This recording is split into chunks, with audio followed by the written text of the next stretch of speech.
readiness for an organization means AI should work for you and you should not work for the AI. So what does that mean here is, for AI to work, you should have a very good digital maturity in place, right? So what we mean by digital maturity, if you take any organization, you have a lot of applications which work on the back end to support the business operations. It could be a CRM or a customer support software, or it could be a product for HR, or product for finance, or product for your legal. Different departments use different applications. That is where the data sits, right? So what we call as system of records. So your system of records should be intact. Your employees has to ensure the data what's been stored in the applications should be up to date. And then comes your system of workflows, so which means different applications should really connect and talk well with each other. So this is the first two phases to bring a certain level of digital maturity. Now your AI sits on top of it, right? So that is where, if your data are correct, your system of intelligence gives outcomes for businesses. So this is what we call as AI maturity. Get your system of records right, system of your workflows correct, make it really work well with each other for AI to deliver results. Right. So again, I will add on top of what I had mentioned about being digital maturity.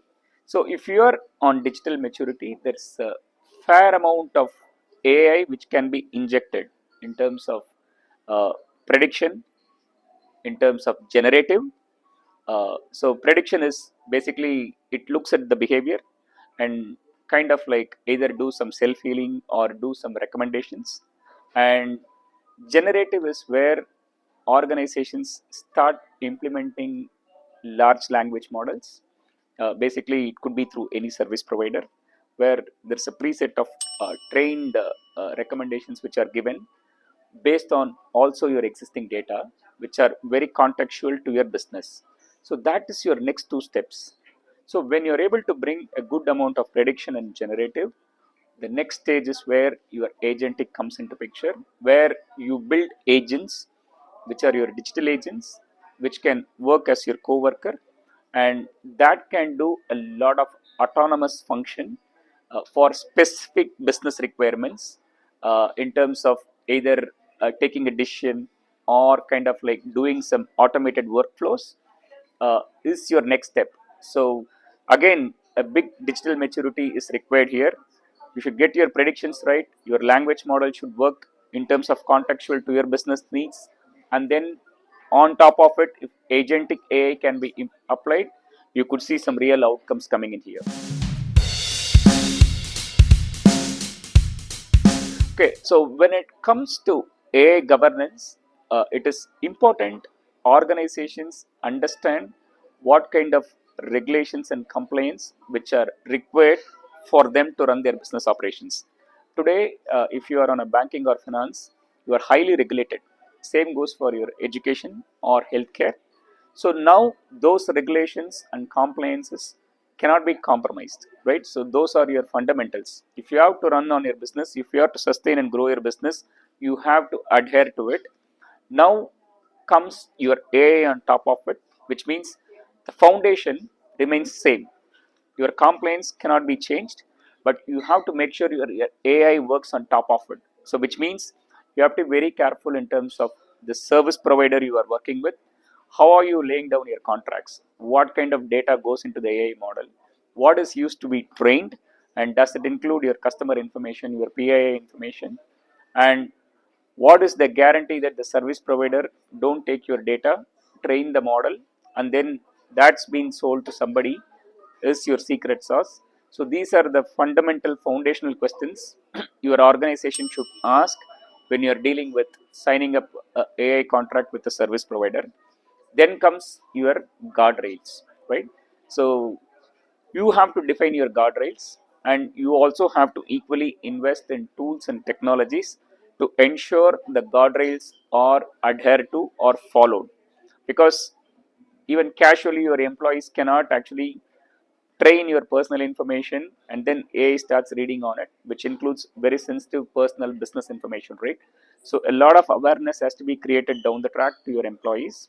The guardrails should be defined regularly, and you should have tools and technologies in place which also monitors and checks whether the guardrails are implemented correctly and periodically monitored. So when you are able to bring this level of governance right from the contract stages in terms of what data goes in, what data comes out from the AI model, enabling your workforce and setting up process to monitor this regularly is what the right governance structure would be. So, I mean, the starting phase of a CIO would be to ensure AI is implemented as part of the organization, because as a technology leader, you don't want to miss the technology wave, right? So AI is no longer a hype, right? People are already seeing results. So the mandates of the CIO will always remain the same, which means they give good employee experience, good customer experience, good incident response on the back end, good cyber security posture. That remains the same, but your AI actually acts on top of it, which means you are able to inject AI to automate, to enhance, to deliver better results on those same outcomes. The outcomes are not going to change, but how do you infuse AI into this? So which means at each stage, say for example, if you are an IT, right? So IT is already lean, but they're heavily investing in terms of digital transformation, technology upliftment, which means can you inject AI to boost their productivity is one way to look at. And as a CIO, if you are able to give better outcomes to your business owners in terms of either automating the entire workflows or giving intelligence to change business decisions, or some of the enhancements CIOs look using AI, how can they better deliver business outcomes, are the stages CIOs looks today. But I would still say the foundation of a CIO remains the same. So which means the expected mandates, outcomes doesn't change. AI is just another layer to it. So we are already started seeing compliance, regulations, governance, audit are big things today to run a business. Particularly if you're an organization who are looking to scale across different regions, these are mandatory, right? So this is something should not be looked as yet another task of a CIO. So this is what CIOs are going to spend a lot of time today. How do you ensure you are compliant? How are you ensuring you are adhering to the regulations? How do you ensure you are able to scale your business based on these compliance frameworks are very critical. While digital transformation will continue, cloud adoption will continue, better customer experience will continue, better technology shift might also happen down the track with AI even getting better. So these are some things which keeps changing every 5 years once, 10 years once, as and when a technology disruption happens. But what is going to remain constant here is the regulations, the framework, the laws, all of that is going to be even more harder, even more stricter. So the role of a CIO will evolve more in terms of keeping this intact, at the same time aligning the business to grow. And how do you also equally observe and inherit technology shift at the same time without compromising on these foundations is where CIOs are going to spend more time in the future. ManageEngine, today our primary focus is to build a comprehensive IT management tool. We will continue to invest heavily in terms of making these products across infrastructure management, endpoint management, IT security, or IT service management even more scalable, even more feature rich, same time embracing technology changes like AI coming into the products. That is where our focus will be more in the coming years too.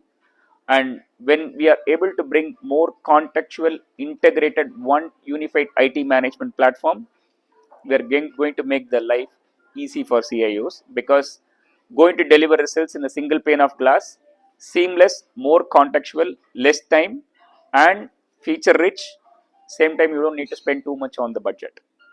I think that is where the focus is, and that is what the value will be able to give to CIOs.